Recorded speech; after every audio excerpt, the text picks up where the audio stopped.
Today's episode is brought to you by Freetrade, the commission-free investment platform.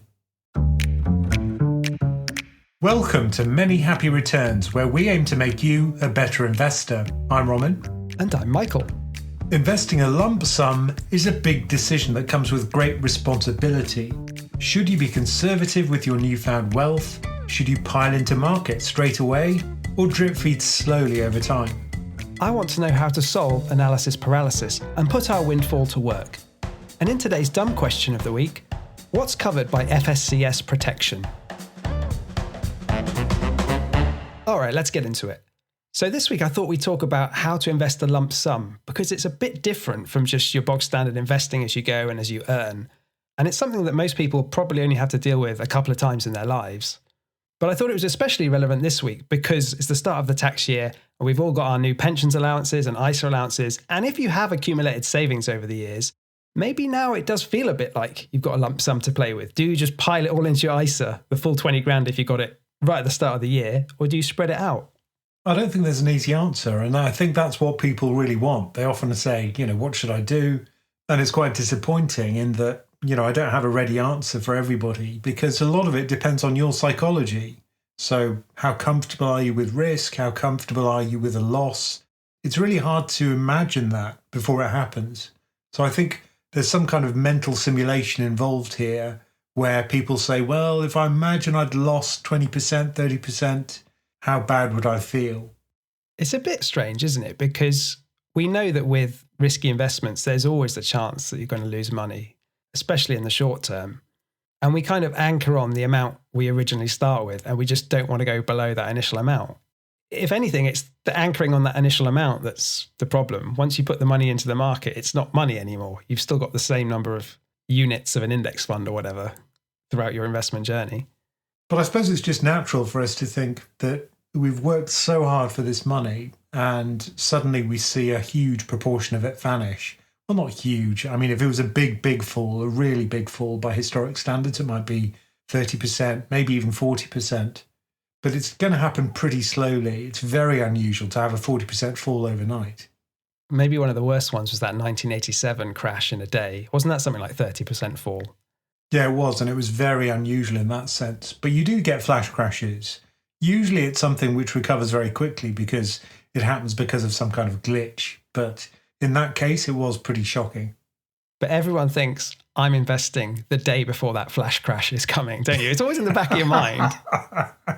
But even if it doesn't happen, I guarantee that there'll be losses because you're so sensitive to loss in that first few days, the first few hours after you've put the money in. You'll be checking regularly. I mean, I always try and stop myself from checking, but I can't help it. If you've just put the money in, you're thinking, oh, how's it doing? How's it doing? And is it going to make a loss? Most of the time, you will have a loss early on and you'll be very sensitive to it. And I guess that's the game, isn't it, in a way? You have to be comfortable taking a loss or don't invest, basically.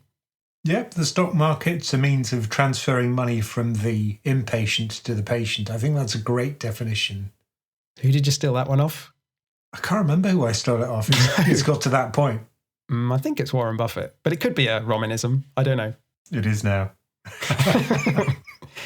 So maybe let's imagine we have got a big lump sum, an unusually large one compared to our net worth. Maybe it's come from inheritance or selling a business or a gift, wherever it's come from. What's the kind of thought process we're going to go through before we put the money to work? Well, it always depends on how large the sum is. So let's say that it's going to be life-changing and you're not going to have to work again, that kind of money. Well, in that case, you can afford to take quite a bit of risk with it because you can put aside a small percentage of that huge sum and basically live off it. And many people choose to carry on working even after they've received that huge sum, particularly people who sold a business. They're usually workaholics and they don't want to stop working because it defines them as a person. So it really depends on what your plans are following the lump sum. Are you going to carry on working?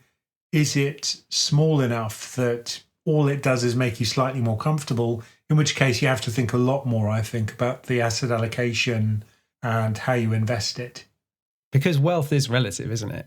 If you're worth, I don't know, £500,000 as a couple and you get another £500,000 suddenly given to you, that's a big deal. Whereas for someone else, £10,000 might be a massive lump sum. Yeah, everything's relative to your overall wealth, but also your financial requirements. And I think that's really important to understand up front. So if it is a life-changing sum, I think that's when it's probably easiest to think about the investments, because there you can afford to just put a lot of it into stock markets and just forget about it. And that way the asset allocation becomes pretty easy. It's weird you say that though, because I agree, it does make it easier, but I don't think it feels easier because you've suddenly got way more money than you've ever had to deal with in the past, and putting it all at risk in one go feels like a crazy gamble, even though our rational brain says, okay, let's put it in, we can live off it forever, just draw a little bit each year. Oh yeah, I'm talking here about the economic, rational decision-making behind it. A large part of the conversation I have with people is about the psychology and trying to explain that, yep, stock markets are not a gamble. Your parents were wrong to tell you that. Usually it's the parents who warn about that kind of thing. Or if they're Austrian, particularly, for some reason, they're very nervous about losses. It's true. Every single Austrian I speak to, they say. My wife's going to hate you. You always use Austrian as the bogeyman when it comes to rational investment. But look, their stock market's been atrocious, and you can see why they're wary of stocks. But whatever the reason, you've been told by someone that stocks are gambling, or maybe you've seen examples of people who went bust when they invested in a single stock. Whatever the reason, I think a big part of this psychological coaching is just looking at historical statistics, because that tells you what's going to go wrong with the greatest chance. And there, an index fund will recover eventually. So I think that's really reassuring for most people. But really, you've got to find what's reassuring for you. Personally, I think it's statistics. Other people might find some expert maybe would help them, guide them, and comfort their nerves when it comes to investing. But really, you've got to find something that makes you do the rational thing. I feel that most people are probably underinvested, especially early in their life, for a few reasons. One, it takes you a while to get your head round investing. Maybe you don't even start bothering to think about it until you're in your 30s or 40s. But also, maybe it feels like we've got a lot of our net worth invested early on. But when you compare it to the net worth you're going to have throughout your whole life and the future money you've got coming from earnings and from possible lump sums in the future, we only have a very small amount of it invested early on. Yeah, and for most people, we don't control the rate at which we invest. We earn money, we save some of it, and we don't have the luxury of deciding when we're going to invest it. And usually it's best to just invest it as soon as you get it, if you're just saving regularly, because withholding it usually reduces your return. That makes it easier in a way, in order to just squirrel money away as much as you can for as long as you can. I think lump sum investing is much more difficult because of this psychological aspect, that you've got this huge amount of money, you're the guardian of that money on behalf of your family. Usually that's the way people think of it. And if you get it wrong, well, that could be a generational mistake. Your kids will pay the price, maybe even their kids. And that's a huge responsibility, I think. And ironically, too much caution is going to damage their family's prospects, because really the sinister, evil presence which you're trying to conquer here is inflation. And safe investments are just a very poor way of dispelling that spectre of inflation. I think you're definitely right that people are trying to do the best by their families. And when they get this money, they're probably trying to think through what's the best course of action, because you don't immediately think of investing, at least most people don't. Maybe it's paying down some debt, paying off the mortgage, helping out your kids. Those kind of things are all competing with let's pile it into the global stock market, right? And in banking, it was always the F number, the point at which you could turn around to your boss and tell them to F off. Oh, the FU number. Did you ever see it happen? Oh, yeah. Did you ever do it? No, I didn't. I mean, I left banking and it wasn't under a cloud. I was practically skipping out of the building. But for me, it was more a matter of going on and doing something else and getting a payoff, because I'd been with the company for a long time. So it was a happy parting. So that was when you had a lump sum, right? How did you think about it? Well, it was an FU Romin number, so that was absolutely fine with me. You know, I just took the money and ran. Was it a big FU? It wasn't bad. And so, I had a fair old runway in order to get PensionCraft off the ground. But you didn't invest it all on day one, right? Oh, no, I was careful. And, one of the first things I invested in was a lawyer, just to find out what I could and couldn't say. But you're right, I didn't invest a lot initially simply because I didn't think I'd have an income. I didn't know it was going to work. I thought I'd be living off that finite pile of capital until it got to a point where I was going to get turfed out back into the city. Fortunately, that didn't happen. No, the rest is history, as they say on more popular podcasts than us. It's a good podcast. But how should people think about it? Let's go back to this question of debt and mortgages versus investing. I think a lot of people's first thought is, wow, I could pay off my mortgage. Yeah, I mean, if you're being completely rational, you probably wouldn't do that immediately, simply because even now, the relative advantage of investing in stocks will usually outweigh the cost of servicing a mortgage. It depends on lots of things. It depends on your asset allocation. It depends on your tax rates, how tax efficiently you can save. But I'd say that it's still the case that stocks are probably a better investment than, say, paying off your mortgage. Does it mean you're effectively leveraging up your portfolio by keeping your mortgage and piling a lump sum into the stock market? Yeah, effectively, because that's money that you could have used to pay off the mortgage. So in a sense, it's levered. It is kind of borrowed money. It's a friendly form of leverage, maybe. Yeah, it's a fairly non-toxic and low-risk form of leverage. But certainly if you're carrying a high-interest credit card debt or anything like that, that's where your money should go first before you even think about investing. Oh, absolutely. And build up a buffer. It really depends on how much you've got. But if you've got a buffer that you can live off for a certain number of years, then that's really important to establish. And what do you think about financial advice? Because I imagine someone who's only invested small amounts, relatively speaking, up to now, and then they get a big amount of money, they are going to probably be scared and apprehensive, and also maybe approached by people who don't have their best interests at heart. Maybe family, friends, everyone, financial advisors. What do you think about getting proper, regulated financial advice? How big a lump sum do you need before that becomes something you should really, really do? I don't think there's a cash limit. I don't think it's a case of, above this amount of money, you should go and talk to a financial advisor. There is a certain amount of money you'd need before they'll talk to you, which is usually about 200K. But beyond that, I think financial advice isn't necessarily a bad idea, depending on who you are and your psychology. Some people just want other people to manage their money. They don't want to do it themselves. They're too nervous. They don't feel able to. But I think education, obviously, is what we think is probably a better route to investing the money yourself. That's probably the best way to approach it. But if you don't trust yourself, and I think some people shouldn't trust themselves, just speaking to people, then, maybe having an advisor that stands between you and your money isn't a bad thing.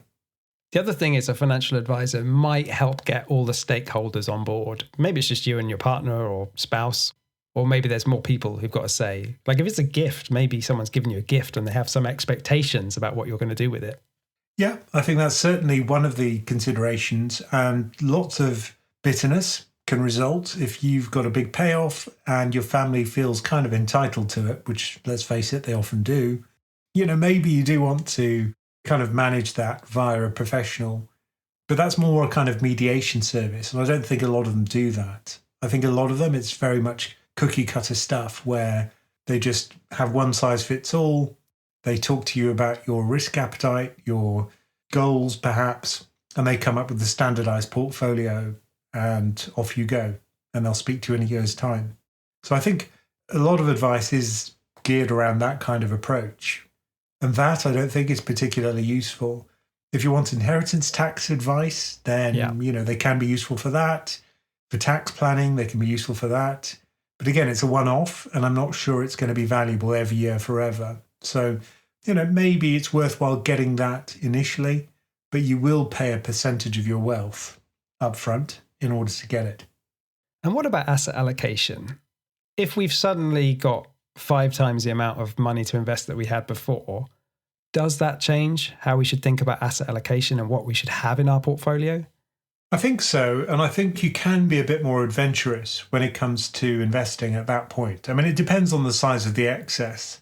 If there's more money than you'll ever need over your lifetime, then clearly putting aside a large proportion of it into global stocks makes absolute sense, because that's probably going to do pretty well. It'll beat inflation, and you don't have to check on it all the time, and you don't need it really. And if you think about it in terms of the time bucket, if you need money over the next 5 years, it will go into safe stuff. 5 to 10, roughly equal split between safe and risky. And then 10 years plus, mostly in risky stuff, stocks. Then the last bucket, the risky bucket, will become the hugely dominant one. So I think that's the primary difference. Effectively, what you become is an endowment fund. So imagine you're an endowment for a university or some kind of institution. You effectively develop this infinite horizon, infinite investment horizon, where time is basically your friend, and you can look through volatility, you don't really care. And it's all about maximizing return over the long term, which is actually pretty easy. It's the easiest scenario, isn't it, when duration's not really a factor? You're just trying to manage the money through until the collapse of capital markets, basically. Right. But at that point, they could collapse for good reasons, which is, post-scarcity economy where, you're not going to have to worry about money anyway. No need for lump sums then. No. I mean, you've said that the big risk over the long term is inflation and how that eats into your spending power. And you kind of need a risky portfolio like stocks to keep up with or beat inflation. And I guess inflation can become an even bigger problem when you get given a lump sum, because you might start spending more money, right? You might have this lifestyle inflation idea, and therefore what you used to spend just seems inadequate now. Yeah, I think that's an important one to manage, because if you do become wealthy, then you might start to live a really high rolling life. And it's important to be careful, because it may be that you can't actually afford that. I think that's unusual. I mean, certainly there's people I speak to. What's often the case is that they're used to living a fairly frugal lifestyle, or at least this is what they tell me. They're not going to change that necessarily just because they've got more money. Yeah, but not everyone's like that. Mike Tyson won $400 million in the ring and went bankrupt. Yeah, you do hear about celebrities blowing it all and ending up working in Sainsbury's. I'd go to the other shop if Mike Tyson was on the till in Sainsbury's. I'd go to Well, you wouldn't want to Waitrose. mess with Mike Tyson, would you? Problem in the bagging area.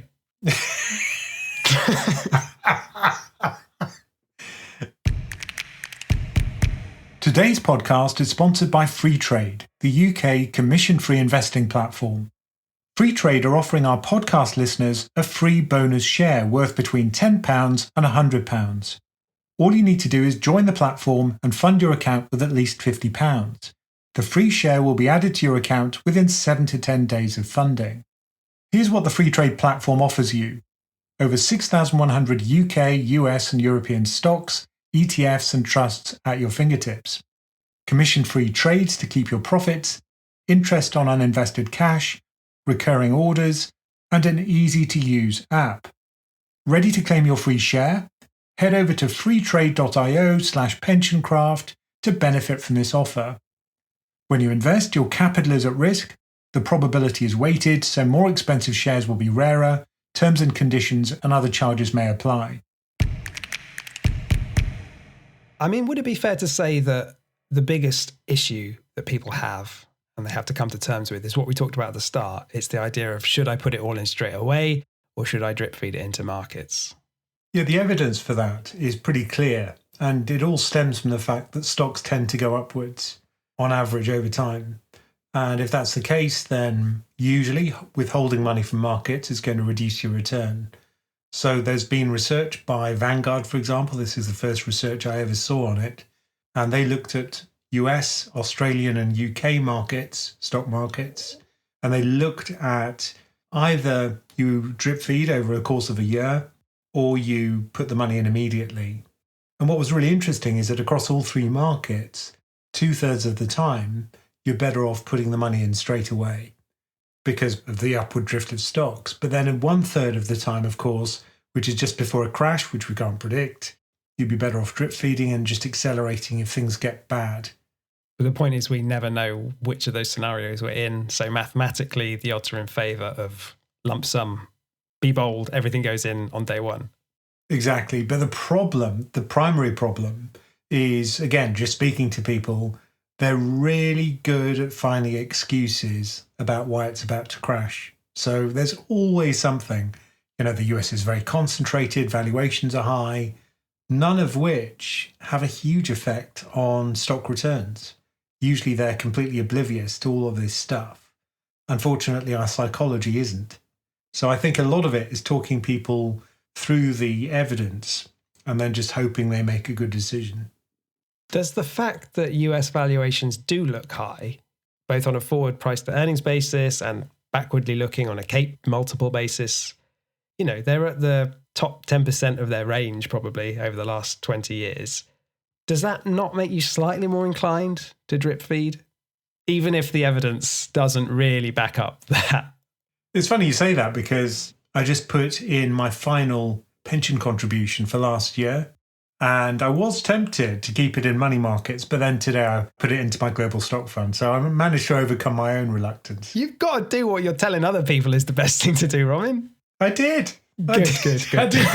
I'm affected by this stuff as much as anyone else because I just made a video about how expensive US markets were and how you can tilt away if you want and, reduce your US allocation.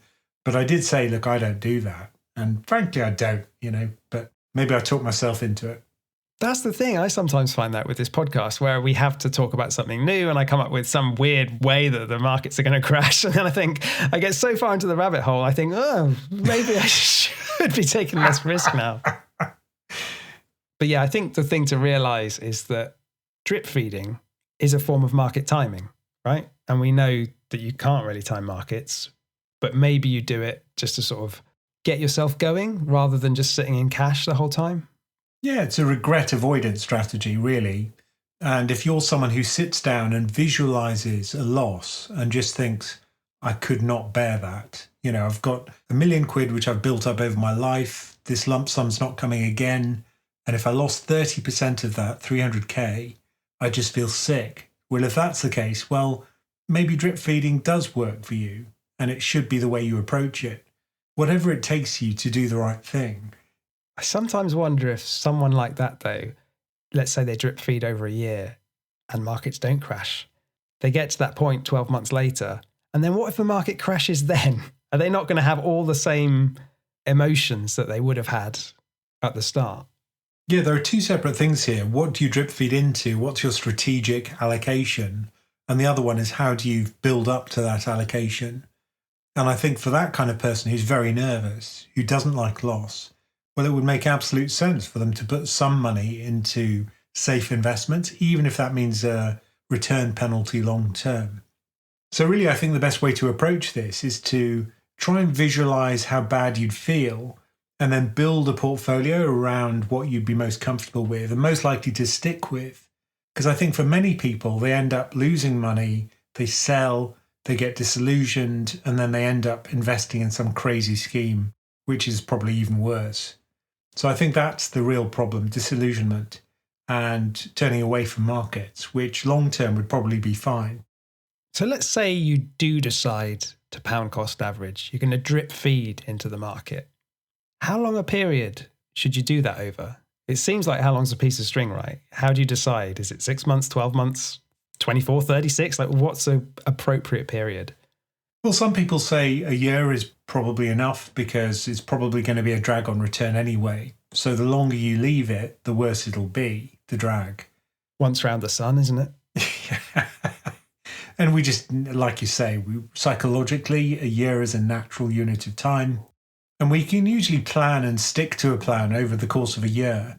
Over 5 years, 10 years, I think it'll be much harder to stick to a plan over that kind of period. I did it for 2 years, and literally it was a monthly reminder in my calendar, invest this much into this fund on this day.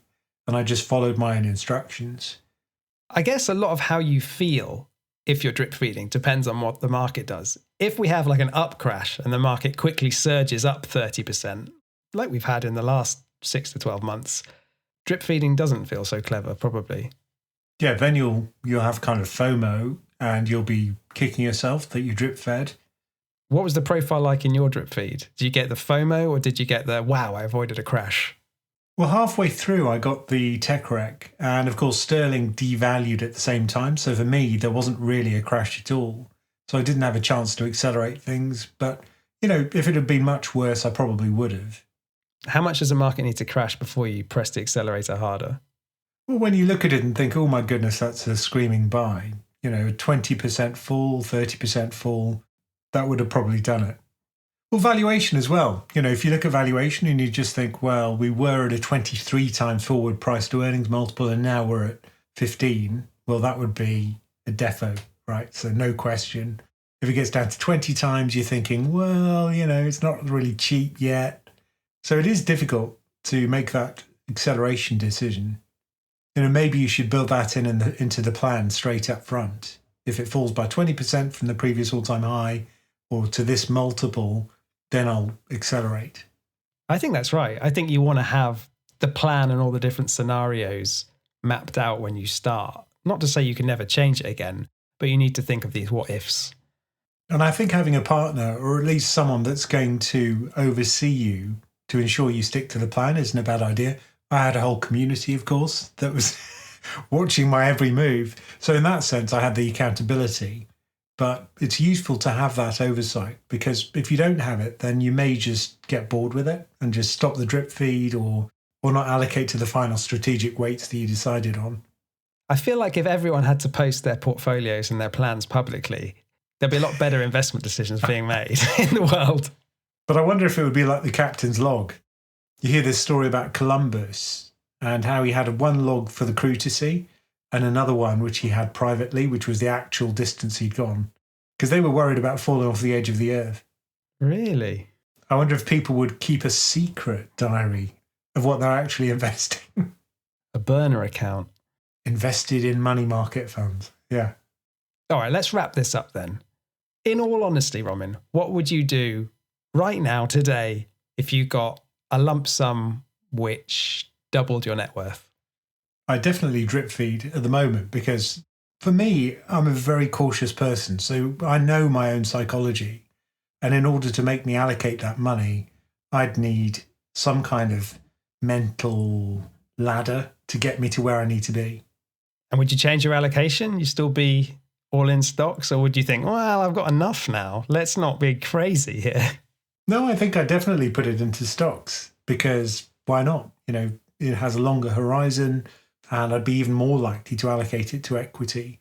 So I think it would be primarily good for my kids, because I don't think I'd spend it all.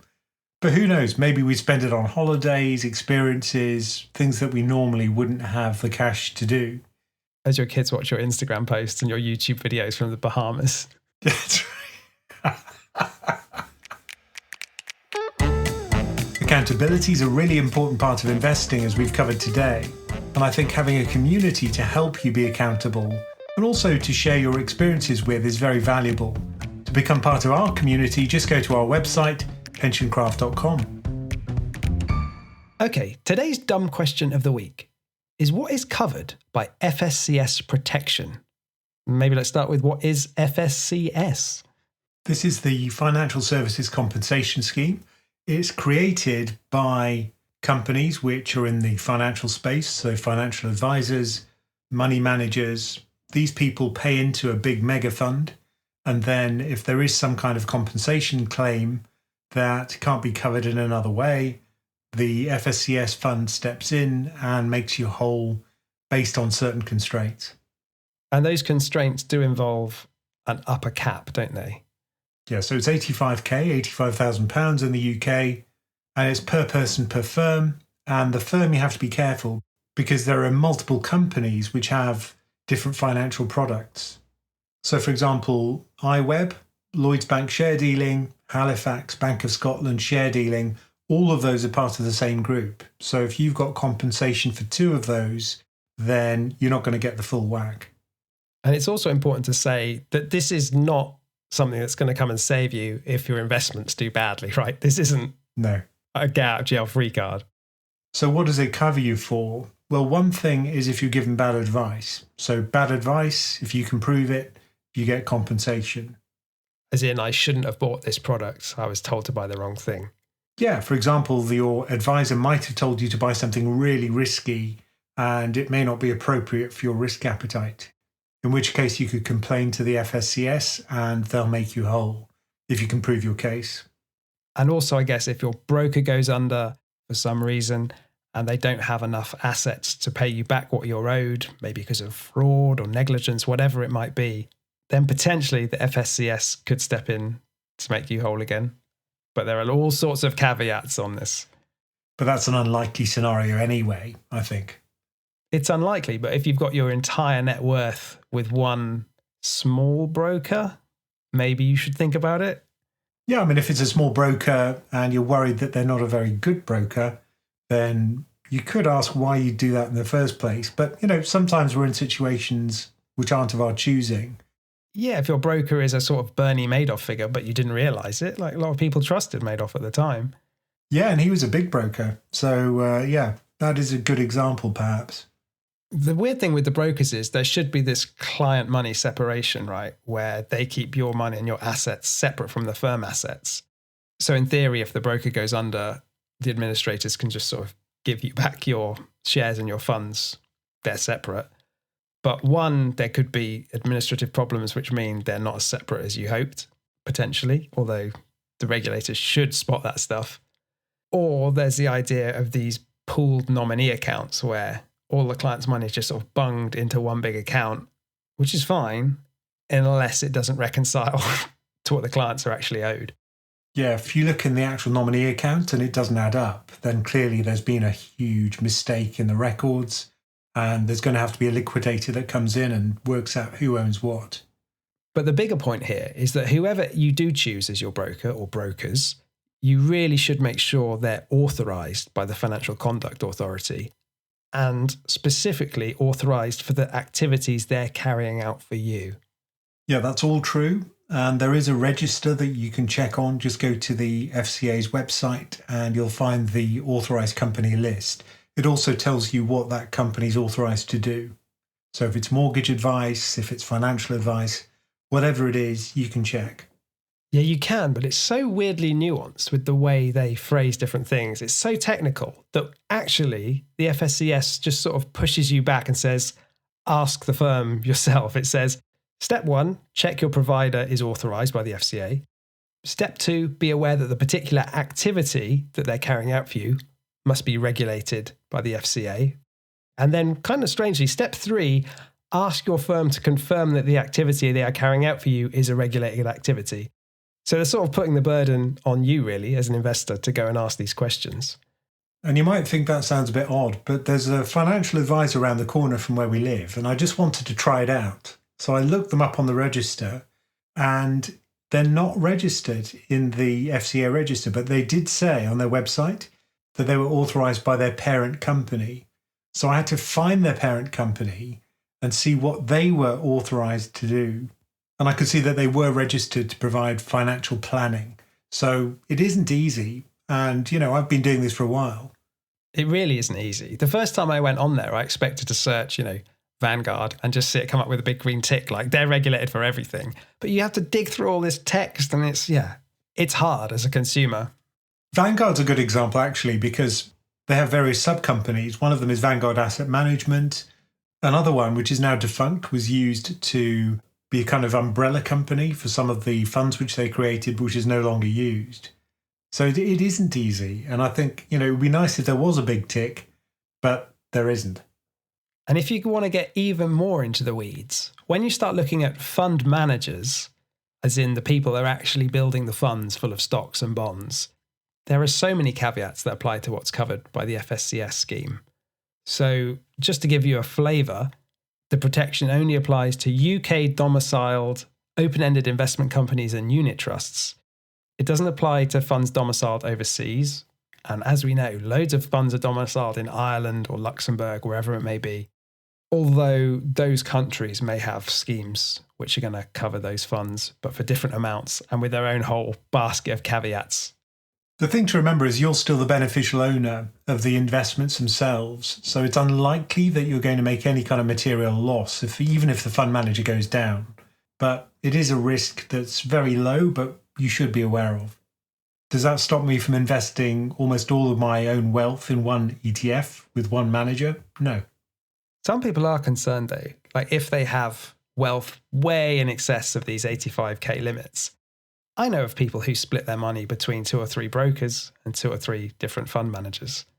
Yeah, a lot of the pension crafters do that. The ones which have very large amounts invested or who are just nervous by disposition. Personally, I'm fine with a handful of brokers that I use and platforms, but I do stick to fairly standard ones, large ones, where I'm not too concerned. You know what would worry me more than losing all my money if a broker went down is the fact that this process of the liquidators coming in, working out who owns what and going through all the hoops before you get your money back can take years potentially, right? You might have this problem where all the assets you thought were super liquid suddenly become highly illiquid. And if it's all with one firm, you could be a little shafted. The example that people often mention is Beaufort Securities in the UK, and I mentioned it in a video I did about platform risk. In that case, there weren't good records, the liquidator did have to sort a real mess out, and there was talk at one point of having to sell client assets in order to get their own fee back, the liquidator's fees. In the event, they didn't have to do that, but there was a long process, like you say, until people were made whole. So I think one of the primary safety nets is to go for a very large and well-respected platform, because that's probably going to be okay. But of course, there are never guarantees here. Definitely check it's regulated though and authorized. Thank you for joining us for many happy returns. Do send us your questions, no matter how dumb, at the email address mhr@pensioncraft.com. And do remember to check out PensionCraft.com for all the information about our membership and investment coaching options. Many Happy Returns is a PensionCraft production, co-hosted and executive produced by Roman Nakiza and Michael Pugh. This podcast is for informational and entertainment purposes and is not financial advice. We do not provide recommendations or endorse any decision to buy, sell, or hold any security. We cannot be held responsible for any actions listeners may take, and investors are encouraged to seek independent financial advice.